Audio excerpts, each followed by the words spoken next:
সবাইকে আমন্ত্রণ Clemon beyond the গ্যালারিতে। আপনাদের সঙ্গে রয়েছি আমি আরিফুল ইসলাম। আলোচনা করব ভারত বাংলাদেশ টি-20 সিরিজ নিয়ে, তবে তার আগে খেলার দুনিয়ার সবশেষ শিরোনামগুলো। মূলদল না পারলেও ফুটসালে ব্রাজিলের হেক্সা জয়। সে যাই হোক, আমাদের আলোচনার বিষয় বাংলাদেশের ক্রিকেট। আলোচনার জন্য আমাদের সঙ্গে রয়েছেন ডলার মাহমুদ, সাবেক ক্রিকেটার। আপনাকে আমাদের স্টুডিওতে স্বাগত। ধন্যবাদ। কালকে ম্যাচটা হলো, যদি বলি যে 11 ওভার 5 বলে ভারত ম্যাচটা জিতে নিয়েছে। খুবই বাজে ব্যাটিং, যদি বলি ভরাডুবি, বিশ্লেষণ করবেন। অবশ্যই এটা একটা হতাশাজনক পারফরমেন্স বাংলাদেশের দিক থেকে, এটা একদম স্পষ্ট। অ্যাট দ্য সেম টাইম অবশ্যই চ্যালেঞ্জের বিষয়টা ছিল। ইন্ডিয়ার সঙ্গে আপনি যে কোনো ফরম্যাট খেলবেন সেটা, এবং ইন্ডিয়ার মাটিতে সেটা অবশ্যই চ্যালেঞ্জ হবে। কিন্তু দেখবেন কিন্তু একটা ওপিনিয়ন দিয়েছে যে বাংলাদেশের ক্যাপ্টেন, যে আসলে ঠিক আছে আমরা এই ফরম্যাটে খুব বেশি ভালো না, কিন্তু আমরা এতটাও খারাপ না। তো বেসিক্যালি আমার যেটা মনে হয়েছে যে উইকেটটা হয়তোবা বাংলাদেশও আশা করিনি এরকম হবে।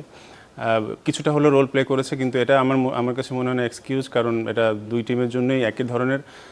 লেটার পার্টে হয়তোবা ইন্ডিয়া এতটা স্ট্রাগল করতে হয়নি। বাংলাদেশের ফার্স্টে যখন ব্যাটিং ছিল তখন দেখে মনে হয়েছে উইকেটটা একটু আপনার স্টিকি ছিল। পেস বল, স্পিন বলেন, দুইটাই আপনার গ্রিপ করেছে। তো সেই জায়গা থেকে আমি বলবো যে হ্যাঁ, ভালো শুরু করেছিল বাংলাদেশ। পাওয়ার প্লে কিন্তু একদম খারাপ ছিল না। 2 উইকেট পড়ে যাওয়ার পরে আপনি দেখবেন কিন্তু যে 39 5 ওভারে 2 উইকেটে। তো সেখান থেকে একটা মেসেজ বা একটা আইডিয়া বাংলাদেশের করা উচিত ছিল যে আসলে এই উইকেটে কীরকম রান করলে অ্যাটলিস্ট একটা ভালো জায়গায় যেতে পারবে। তো সেখান থেকে আমি বলবো মিডল অর্ডার একদমই ক্লপস করেছে। আপনার অ্যাটলিস্ট বাংলাদেশ 150-160 কাছাকাছি হয়তো যেতে পারতো। আমি বলবো যে হতাশার জায়গাটা সেটা। যদিও ইন্ডিয়ার যেরকম যে ধরনের টিম, আপনি 160 রান করে হয়তো বা আপনি ডিফেন্ড করতে পারবেন না, কিন্তু স্টিল আপনার there is some chance to at least fight, যে বলাররা কিছু একটা করতে পারতো সেখানে। তো 127-28 এটা আসলে ইন্ডিয়ার মতো টিমের সঙ্গে এটা কোনো কিছুই না, সেটা তারা প্রমাণ দিয়েছে। সেটা 11 ওভারের মধ্যেই জিতে নিয়েছে। এই উইকেটে 220 নাকি হয় এমন আলোচনা আসে, আর সেখানে বাংলাদেশের পারফরমেন্স আপনি যদি দেখেন, 4 মাস আগে যখন বিশ্বকাপ খেলেছিল এ ধরনের পারফরমেন্স ছিল। 3টা পরিবর্তন কালকে করে নেমেছে লাস্ট টি-20 থেকে, কিন্তু ওই একই রকম ব্যাটিং অ্যাপ্রোচ, মানে টি-20-র সঙ্গে একদমই মানানসই না। রিয়েলিটি মানতে হবে। আসলে দেখেন, আমাদের আমরা ওভার দ্য ইয়ার্স একই কথা বলে আসছি, আমাদের উইকেটের সমস্যা, আমরা এই ফরম্যাট খুব বেশি দিন খেলি না। তো এটা আসলে কতদিন যাবত এভাবে চলবে বা চলতে পারে, সেটা আমার মনে হয় নীতি নির্ধারক যারা আছেন ওনাদের এটা চিন্তা করার প্রয়োজন। এখনই এটা অনেক আগে থেকে চিন্তা করার প্রয়োজন ছিল। আপনি যেটা বললেন যে আসলে আমাদের অ্যাবিলিটি দেখবেন, যদি ভালো উইকেটে খেলি আমরা 180 করব। আপনার ইন্ডিয়া বা অন্য টিম, ইভেন আফগানিস্তানকে আপনি যদি দেন, তারা 200-র উপর রান করে ফেলবে। তো এই ডিফারেন্সগুলো ওখানেই। তো এটা একদম বাস্তব যে আমরা একটু ট্রিকি উইকেট হলে সেখানে আমাদের রান বের করা কঠিন হয়ে যায়, এবং ভালো উইকেট হলে যেটা অপটিমাম যে স্কোরটা দরকার সেটাও আমরা করতে পারি না। তো এটা সত্যি কথা বলতে কি, আমাদের সব কিছুই কিন্তু এখানে কঙ্কালটা বের হয়ে আসে যখন আমরা ইন্টারন্যাশনাল ক্রিকেট খেলি, বিশেষ করে এই ফরম্যাটটা। এখানে আসলে কোথায় কোথায় আমাদের ল্যাকিংস আছে, বা আপনি বলেন পাওয়ার হিটিং যদি বলেন, ইনিংস গ্রাফটিং যদি বলেন, power play use, death over use, এবং আমাদের বোলিংটা, হ্যাঁ মোটামুটি আমরা বলতে পারবো যে না আমাদের কিছু ভ্যারাইটি আছে, কিন্তু আমি ব্যাটিংয়ের দিক দিয়ে টি-20 আমাদের খেলার মতন আসলে আমরা ওইখানে এখনো নেই। সেক্ষেত্রে কি বলবেন যে ঘাটতিটা আসলে কোথায়? যেমন শান্ত বলছিলেন যে স্কিলটা আরো উন্নতি করতে হবে, দায়িত্ব জ্ঞানহীনতা কি আপনি দেখতে পান কিছুটা? ইরেসপন্সিবল শট, যদি আমি লিটনের কথা বলি, কালকে তিনি যেভাবে আউট হলেন। দেখেন, দায়িত্ব জ্ঞানীতা বা ইরেসপন্সিবল যেটা বলবেন, সেটা কিন্তু প্রেসারে আসলে কে কীভাবে রিয়্যাক্ট করে। হ্যাঁ, তো এইটার উপরে ডিপেন্ড করে। হ্যাঁ, এর সবাই ভালো প্লেয়ার, নো ডাউট। আপনি ইন্ডিয়ান আর বাংলাদেশের মধ্যে কম্পেয়ার করবেন, একটা কথা আছে না যে মিনিমাম এফোর্ট ম্যাক্সিমাম রেজাল্ট। জি। তো ইন্ডিয়ার ব্যাটিংয়ে আপনি দেখবেন যে দেখে মনে হয় না যে খুব বেশি ফ্লোরিশ শট খেলতেছে, খুব বেশি মাসেল ইউজ করার চেষ্টা করতেছে। অবভিয়াসলি এটা টেকনিক্যাল পার্ট। এবং আমার প্রশ্ন, যারা নীতি নির্ধারক এবং যারা আমি বলবো যে যারা ওখানে আছে, ম্যানেজমেন্ট যারা আছে, বিশেষ করে কোচিং স্টাফ, তাদের কাছে এই প্রশ্নটা করা উচিত আসলে কীভাবে বাংলাদেশ ক্রিকেট, বিশেষ করে এই ফর্মেট বা অন্য ক্রিকেটে কীভাবে আরও ডেভেলপ করতে পারে। অবশ্যই ক্রিকেট বোর্ড কাজ করছে, এবং যাদের কাছে দায়িত্বগুলো দেওয়া হয়েছে তাদের আমার মনে হয় প্রশ্নটা করা উচিত কীভাবে এটাকে সামনের দিকে নিয়ে যাবে, এখান থেকে বের হয়ে আসা যায়। একদমই তাই। এবং অতীতেও আমরা বলতে শুনেছি, ভারত বিশ্বকাপের কথা বলতে পারি, সেখানে আমরা প্রেস কনফারেন্সে দেখেছি যে নাজমুল শান্ত তিনি এই উইকেটের কথাই বলছিলেন যে আমরা ঘরের মাটিতে যে উইকেটে খেলি, আসলে এটা খেলে খুব একটা উন্নতি করা সম্ভব না, এবং পরিবর্তনের কথা বারবার বলেছেন। এই যে মুখে ফেনা তুলে ফেলা, সেটা কি আমলে নিবে যে নতুন যারা কমিটি আছে? আপনার কি মনে হচ্ছে? না না, অবশ্যই সবাই কিন্তু এটা বাস্তবতা বুঝতে পারছে। আসলে আপনার ইচ্ছা করে কেউ খারাপ খেলতে চায় না, হ্যাঁ, তবে এটা চেঞ্জ করতে হলে আপনার প্ল্যানিংয়ের প্রয়োজন। অবভিয়াসলি সেটা নিয়ে আলোচনা হচ্ছে এবং হবে। অ্যাট দ্য সেম টাইম উইকেটের যে বিষয়গুলো আছে, আমাদের বিপিএলটা যে টাইমে হয়, তো এই টাইমটা একটা বড় একটা বাধা, যে ভালো উইকেট না হওয়ার কারণ আপনারা দেখবেন যে শীতের মধ্যে হয়, মানে ন্যাচারাল যে লাইট যেটা থাকে না, দেখবেন যে রাত্রে রান হয়, সেটা হচ্ছে শুধুমাত্র ডিউয়ের কারণে। কিন্তু দিনের বেলা যেগুলো খেলা হয়, ব্যাক টু ব্যাক খেলা হয়, উইকেট ওভাবে প্রিপেয়ার থাকে না, আমাদের মাঠেরও সংকট। আপনি দেখবেন যে আপনি ইন্ডিয়ার কথা, আমরা বারবার ইন্ডিয়ার প্রসঙ্গে চলে আসি, যে এমনও আছে যে একটা ভেন্যুতে ওদের এরকম হয়েছে যে ইন্টারন্যাশনাল ক্রিকেট 8-10 বছরের মধ্যে ওরা পায় না, ঠিক আছে? তো আপনার উইকেট প্রিপেয়ারের অনেক বিষয় আছে, আমাদের অনেক কিছু স্বল্পতা আছে, এটা বাস্তবতা, এটা ঠিক। তবে হ্যাঁ, অবশ্যই যে কিভাবে ইমপ্রুভ করতে হবে, একটা ভালো দিক যে এবার টি-20তে ন্যাশনাল লিগে একটা টি-20 ফরম্যাট ইনক্লুড করা হয়েছে। আমি বলবো যে এটা একটা ভালো উদ্যোগ, এবং সঙ্গে সঙ্গে আপনার যদি বিভিন্ন ডিস্ট্রিক্টে এবং বিভাগীয় যে খেলাগুলো আছে, এটার সঙ্গে যদি এই খেলাগুলো যদি হতে থাকে, দেখবেন যে নতুন নতুন প্লেয়ার আসবে, ওখানে কিছু প্লেয়ারের এক্সপোজার হবে, এবং এই খেলাটার সঙ্গে আরও বেশি প্লেয়ারদের সম্পৃক্ততা বাড়বে। আমাদের দেখবেন যে শুধুমাত্র প্রিমিয়ার লিগ এবং ফার্স্ট ক্লাস বাদে মানে 50 ওভার এবং মাল্টিডে ক্রিকেট ছাড়া খুব বেশি কিন্তু টি-20 আমরা এই বিপিএল ছাড়া একদম খেলাই হয় না। আপনি অন্য সব জায়গায় দেখবেন যে টুকটাক সবখানেই এই খেলাটা হয়। তো আমাদের পিছিয়ে থাকার এই বড় একটা রিজন এরকম, যে আপনি এই ফরম্যাটটা আমরা খুব বেশি, আমাদের প্লেয়াররা খুব বেশি খেলার সুযোগ পায় না। আপনি কি ব্যাটিং অর্ডারে কোনো নির্দিষ্ট শেপ পান যে এরপরে ব্যাট করবে, যে লাইন আপটা ঠিক রাখা, এটা কি বাংলাদেশ করতে পেরেছে এখন পর্যন্ত? দেখেন, আপনি কার উপরে ট্রাস্ট করবেন? যে আমি যখন আপনাকে বললাম যে ফার্স্টে একটা মেনশন করছি, যে আপনি যখন প্রেশার সিচুয়েশন যখন আসবে, হ্যাঁ, যে আপনার উপর রেসপন্সিবিলিটি থাকবে, সেই রেসপন্সিবিলিটি আপনি কিভাবে নেবেন? সেটা যদি আপনার উপর বার্ডেন হয়ে যায়, তো ম্যাক্সিমাম ক্ষেত্রে এটা ফেলিয়ার হওয়ার সম্ভাবনা থাকে। যে মানে ধরেন আমি আজকে রেসপন্সিবল, আজকে টিমকে আমি সিঙ্গেল হ্যান্ডলি আমি জেতাবো, তো সেই ক্ষেত্রে এরকম কিন্তু আমাদের পারফর্মার আছে। আপনি যদি ওভার দ্য ইয়ার্স বা স্ট্যাটস যদি দেখে আসেন, আমাদের কিছু কিছু প্লেয়ার আছে যে কয়েকটা ম্যাচ করেছে, কিন্তু এরকম ধারাবাহিকভাবে কিন্তু নেই। আমি এখানে মানে মেন কথা হচ্ছে ম্যাচ উইনার আমাদের সত্যি কথা বলতে একটু কম। আপনি যদি দেখেন যে ইন্ডিভিজুয়াল যদি দেখেন, কিছু কিছু ক্ষেত্রে হয়েছে, কিন্তু কনস্ট্যান্টলি ওই সাকিব আল হাসান বলেন বা তামিম ইকবাল ছাড়া এখন আমাদের যারা করছে, মিরাজ করছে, তারপরে আপনার লিটন টেস্টে খুব ভালো ব্যাটিং করতেছে, মুশফিক অনেক দিন ধরে, রিয়াদ ভাই কিছু শেষ করেছে মানে আপনার ফিনিশিং দিক দিয়ে। তো এইটা ধরেন আসলে আমাদের ওরকম মানে একদম দীর্ঘ সময় যে কোনো প্লেয়ার এটা করে আসছে, এটা আমাদের নেই। কিন্তু আপনি যদি ম্যান টু ম্যান দেখেন, অন্য জায়গায় স্পেসিফিক প্লেয়ার, স্পেশালিস্ট প্লেয়ার থাকে, যে ডে তো বারে একজন বোলিং করতে পারবে, সে গেলে তার উপর ট্রাস্ট করতে পারবে না, এ ভালো বল করবে। আমাদের ওই ইনকনসিস্টেন্টটা অনেক বেশি, একদিন ভালো করলে আমরা হয়তো বা 2-3 দিন করি না, ওই প্রেশার সিচুয়েশনে যে আমরা অনেক সময় ব্রেকডাউন হয়ে যায় আমাদের। ইনফ্যাক্ট পাওয়ার হিটার কম কিনা, এটা তো একটা প্রশ্ন থাকেই আমাদের। আমি I don't believe in power hitter, বিশেষ করে আমাদের দেশের যেরকম মানে আমি এই জন্য বলবো যে ধরেন যেসব আমরা হয়তো বা আফগানিস্তানের মধ্যে আমাদের শরীর না, অস্ট্রেলিয়া ইংল্যান্ড ওদের মতো শরীর না, ওয়েস্ট ইন্ডিজের মতো শরীর না, ঠিক আছে? তো এইখানে ওই নাজমুল হোসেন শান্ত কিন্তু বলেছে যে টেকনিক্যাল পার্টটা অনেক বেশি ইম্পর্টেন্ট আমাদের টেকনিক্যাল ঘাটতি। হ্যাঁ, তো ওই ফার্স্টে যেটা বললাম যে মিনিমাম এফোর্ট আপনি ম্যাক্সিমাম রেজাল্ট কীভাবে পাবেন, আমার মনে হয় ওখানে যাওয়া উচিত। মানে বেসড অন একদম পুরোপুরি আমাদের টেকনিকের উপর ভরসা করতে হবে, ঠিক আছে? যে আমি জোরে গায়ের শক্তিতে মারবো, হ্যাঁ, এটা দেখবেন যে রিশাদ আছে, পাওয়ার হিটিং করতে পারে, হ্যাঁ, কিন্তু যারা মিডল ওভারে ব্যাটিং করছে বা যারা ওপেনিং ব্যাটিং করতেছে, তাদের যখন যদি টেকনিকটা, হ্যাঁ, পাওয়ার হিটিংয়ে দেখবেন স্টিল টেকনিক প্রয়োজন, কিন্তু এইখানে আমার মনে হয় যে ধরেন আপনি বড় ইনিংস খেলবেন, যখন আপনি সবসময় গিয়ে স্লক করতে পারবেন না, আপনার ডিসাইড করতে হবে যে কোন টাইমে আমার মারতে হবে, কখন আমার একটু থামতে হবে বা কখন ইনিংস গ্র্যাব করতে হবে। তো আমাদের এই জায়গাগুলোয় আমার মনে হয় একটু আরও বেশি ইমপ্রুভ করার প্রয়োজন আছে। বাংলাদেশ রিসেন্ট টাইমে যে টি-20গুলোতে ভালো করেছে, আসলে তাওহিদ হৃদয়ের উপর কিন্তু অনেকটা নির্ভর করে। তো বারুণ চক্রবর্তীর যে বল, সেটা মনে হচ্ছিল সে বুঝতেই পারেন না, মানে তার আগের ওভারের মধ্যে একটা মেডেনও ছিল, কেন মানে ঠিকঠাক কি রিড করতে পারেননি? বারুণ চক্রবর্তীর মেবি মনে হয় বাংলাদেশ টিমের কেউ এর আগে খেলেছে কিনা আমি জানি না, নট শিওর। যখন আপনার বিশেষ করে এত একটু মিস্ট্রি টাইপের বলার, না খেললে ডিফিকাল্ট হয়ে যায়। আর অ্যাট দ্য সেম টাইম উইকেটটাও কিছুটা আপনার স্পিনারদেরও হেল্প করেছে। তো হ্যাঁ, অবভিয়াসলি আপনার যখন হয়তো বা এখন অনেক কিছুই আপনার আপডেট আপনার পেয়ে যাবেন, কম্পিউটার অ্যানালিস্ট বলেন বা অ্যানালাইসিস হয়ে থাকে, কিন্তু এটা প্র্যাকটিক্যালি না খেললে আপনার একটা ল্যাকিংস থেকেই যায়। হ্যাঁ, হয়তো হতে পারে যে বুঝে উঠতে পারে না আসলে কি করবে, কোন বলটা কি হচ্ছে। আমার বিশেষ করে জাকিরের যে বলটা টোটালি আপনার, আমি বলবো যে সে আইডিয়া করতে পারি না, সে বলটা ভিতরে আসছে।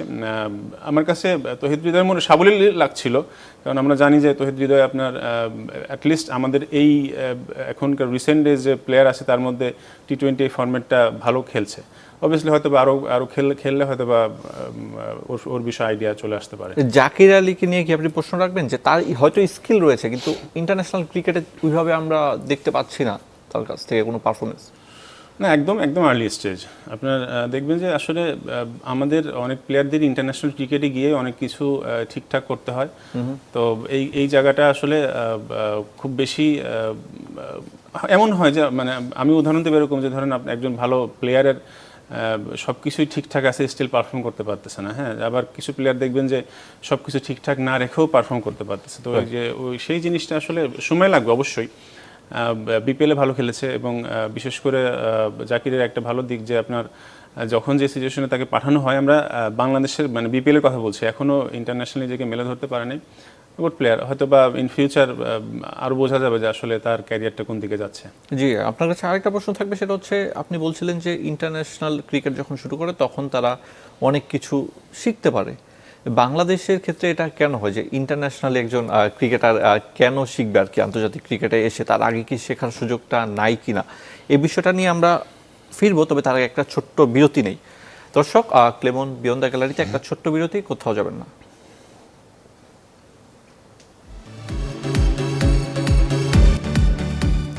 বিরতির পর আবারও ফিরে এলাম ক্লেমন বিয়ন্ড দ্য গ্যালারিতে। আপনাদের সঙ্গে রয়েছে আমি আরিফুল ইসলাম, আর আমার সঙ্গে রয়েছেন সাবেক ক্রিকেটার ডলার মাহমুদ। যে প্রশ্নটা রেখেছিলাম যে বাংলাদেশ দলের ক্রিকেটাররা যে জাতীয় দলে এসে শিখে কিনা, এটা কি শেখার মঞ্চ? না, শেখার মঞ্চ না। আপনি একটা জিনিস যদি খেয়াল করেন, কোনো প্লেয়ার তার ইন্টারন্যাশনাল ক্যারিয়ার শুরু করার থেকে একদম শেষ পর্যন্ত যদি লম্বা সময় খেলে থাকে, দেখবেন যে সে একই অবস্থানে থাকে না। অনেক কিছুই তার সিচুয়েশন অনুযায়ী অনেক কিছুই তার এগেনস্টে প্ল্যান হয়, তাকে আপনার কি বলে কাটাছেড়া করা হয় যে আসলে কীভাবে থামানো যাবে, আদার সে বলার হোক, ব্যাটসম্যান হোক, যাই হোক না কেন। তো তখন তার কিছু টেকনিক্যাল জিনিস বা আপনার ট্যাকটিক্যাল জিনিস চেঞ্জ করতে হয়। তো এটা প্রত্যেকটা জিনিসই দেখবেন যে মানুষ একটা জায়গায় থাকে না, তার পরিবেশের উপরেই অনেক কিছু নির্ভর করে যে আসলে সে নিজেকে কিভাবে এখানে আরও বেশি মানে সাস্টেন করবে, মেলে ধরতে পারবে। তো সেই অর্থে অবশ্যই এখানে আপনার শেখার এবং নিজেকে পরিবর্তনের অনেক একটা চ্যালেঞ্জিং বিষয় থেকে যায়। তো ওই অর্থে বাংলাদেশের ক্ষেত্রে আমি বলবো যে আমাদের ডোমেস্টিকের এবং ইন্টারন্যাশনাল ক্রিকেটের আসলে গ্যাপটা অনেক বেশি। আচ্ছা, অন্যদের তুলনায় সেটা একটু কম, আমাদের গ্যাপটা অনেক বেশি। এবং আমরা আসলে সত্যি কথা বলতে কিন্তু খুব বেশি দিন ক্রিকেট খেলছি না। তো এই ক্ষেত্রেও ধরেন আমাদের এখন পর্যন্ত যে প্লেয়ারগুলো প্রডিউস হচ্ছে বা যারা আসছে, দেখবেন যে হয়তো বা একদম রুট লেভেলে রিসেন্টলি আপনার যারা এজ লেভেল খেলে আসছে, বিশেষ করে আপনার আন্ডার 19-এ যারা থাকে বা 18-এ যারা থাকে, বোর্ডের একদম মানে প্রোগ্রামের প্রসেসে যারা চলে আসে, তাদের দেখবেন যে মোটামুটি একটা ভালো অবস্থায় থাকে। কিন্তু অনেক প্লেয়ারই আছে এরকম আপনাদের পারফর্ম করছে, কিন্তু আসলে সেই ইন্টারন্যাশনালের জন্য ওই মানের প্লেয়ার কিনা। আলটিমেটলি আপনার পারফর্ম করলে ডোমেস্টিকে তো আপনার সুযোগ দিতে হবে।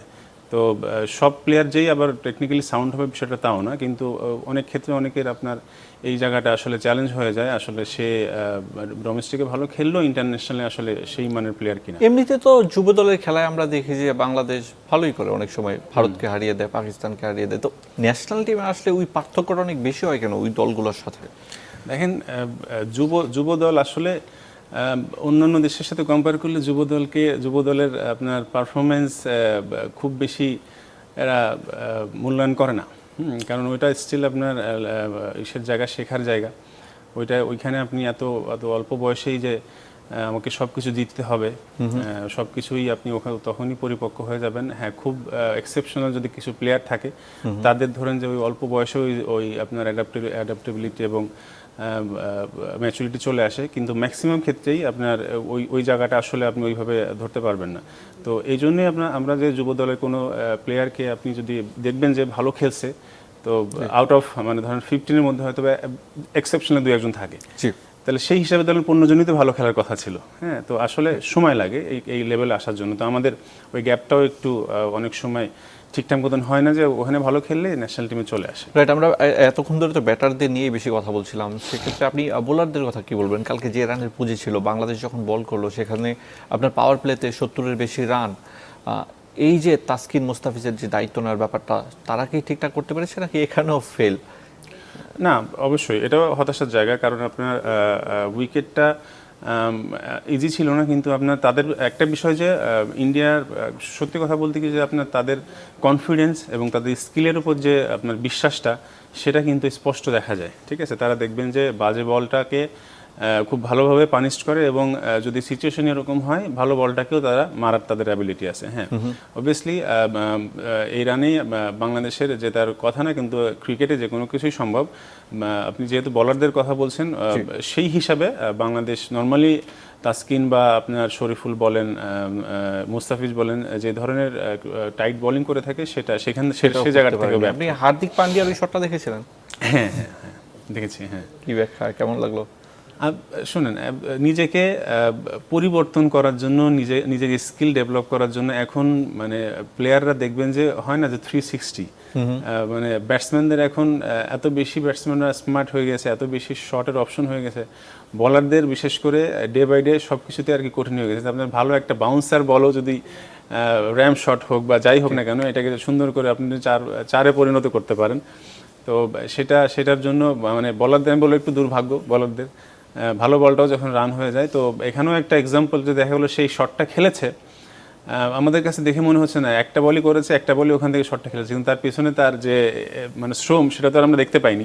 অবভিয়াসলি মানে বিং ক্রিকেট প্লেয়ার বা আমি এখন কোচিং প্রফেশনে আছি, অবশ্যই সে এই প্র্যাকটিসটা অনেক বেশি করেছে। আমাদের কিন্তু রিশাদও দেখবেন যে একটা র্যাম শট খেলেছে। তো এখন ক্রিকেটটা আসলে যেখানে চলে গেছে, বিশেষ করে T20, আপনার দেখবেন যে প্রথম বলও এখন অনেকে স্কুপ মারতেছে, র্যাম শট খেলতেছে।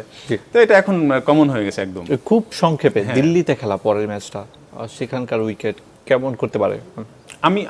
আমার কাছে মনে হচ্ছে যে, যেটা প্রথমেই বললাম, যে উইকেটটা আপনার ফার্স্ট ম্যাচের উইকেটটা বাংলাদেশ হয়তো বা আশা করি না যে এরকম হবে। আমি জানি না ইন্ডিয়া ইন্টেনশনালি এরকম উইকেট বানিয়েছে কিনা, তবে দিল্লি আপনার এটাও একটু আপনার স্লোয়ার সাইড, মানে আপনার IPL আমরা দেখেছি। তবে সেকেন্ড যারা ব্যাটিং করে তাদের একটা সম্ভাবনা থাকে, আপনার স্টারে যেটা আছে, মানে সেকেন্ড ব্যাটিং তারাই ম্যাচ ম্যাক্সিমাম জিতেছে। তবে দিল্লিতে আমি মনে করবো যে হয়তো বা বাংলাদেশের ব্যাটিংটা হয়তো এত বেশি চ্যালেঞ্জ ফেস করতে হবে না। তবে এটা চ্যালেঞ্জ হবে যে ইন্ডিয়ার সঙ্গে আপনার যেরকম উইকেটেই খেলা হোক, এটা এর ফসিও যে। অসংখ্য ধন্যবাদ ডলার মাহমুদ আপনাকে। দিল্লিতে অতীতেও বাংলাদেশের ভালো অভিজ্ঞতা রয়েছে, সবশেষ 2023 ওয়ানডে বিশ্বকাপের কথা বলতে পারি, শ্রীলঙ্কাকে মাঠে হারিয়েছিল। বাংলাদেশ কি ঘুরে দাঁড়াতে পারবে ভারতের বিপক্ষে? দিল্লিতে অনেক কিছু নির্ভর করছে। ক্লেমন বিয়ন্ড দ্য গ্যালারি আজকের মতো শেষ করছি।